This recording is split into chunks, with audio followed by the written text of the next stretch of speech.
The invisible cage you can't see, you wake up. And before you even stretch your body, your phone lights up. A war update, a trending reel, a celebrity scandal, a political speech. Before your feet touch the floor, your mind is already living in someone else's world.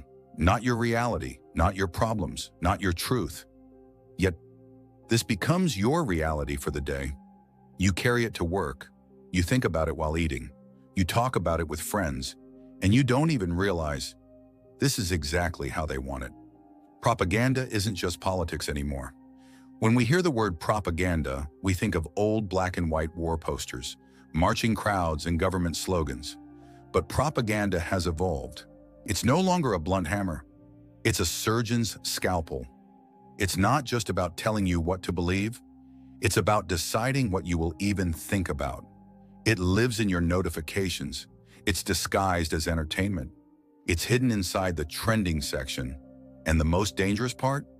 It's invisible because everyone around you is infected too. How it steals your reality. You think you're informed. You think you're choosing your opinions. But really, you're playing a script someone else wrote. Politics makes you fight with strangers over leaders you've never met. Geopolitics makes you believe you must have an opinion on events thousands of miles away. Fan culture makes you defend people who don't even know your name.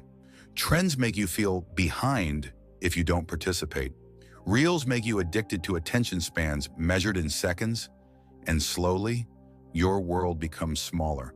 Not smaller in size, smaller in authenticity. Your thoughts are borrowed. Your emotions are rented. Your reactions are pre-programmed. Why you don't see the chains? Propaganda doesn't feel like a cage because it feels like entertainment. It feels like being informed. It feels like keeping up. But here's the truth. If you only think about what they show you, you are not thinking, you are reacting. It's like being in a room where all the windows are painted with the same scene. You think you're looking outside, but you've never actually seen the real view. The emotional hook that keeps you trapped. Why do you care so much about things that don't affect your real life? Because propaganda doesn't target your mind first. It targets your emotions. It gives you someone to hate, something to fear, someone to idolize, something to desire. Once your emotions are hooked, logic becomes irrelevant. You'll argue with strangers online. You'll defend your favorite celebrity like family. You'll let trends decide your self-worth. And all the while, your real life, your actual growth, stays on pause. The silent cost. Every hour you give to propaganda is an hour you take from yourself. Hours you could have spent learning, building, loving, creating. But propaganda sells you the illusion of importance.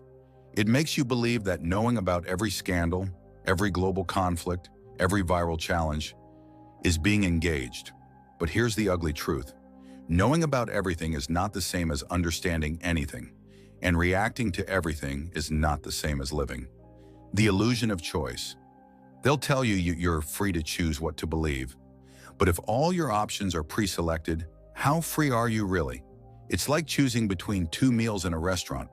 When the chef already decided the ingredients, the seasoning, and the portion size. Sure, you chose your meal, but the entire menu was built to control your appetite. Breaking the spell. Breaking free doesn't mean cutting off from the world. It means learning to see the strings before they pull you. Start with questions. Who benefits if I believe this? Why am I seeing this now? Is this my problem or a distraction from my real ones? Replace passive consumption with active creation. Read more books than tweets. Spend more hours building than scrolling. Talk more with real people than debating online strangers. Reclaiming your reality. When you stop living in their reality, you start building yours. Suddenly, political drama stops feeling urgent. Celebrity news becomes background noise. Trends lose their grip on your self-worth. You start focusing on the people you can actually impact, the problems you can actually solve, and the life you can actually live.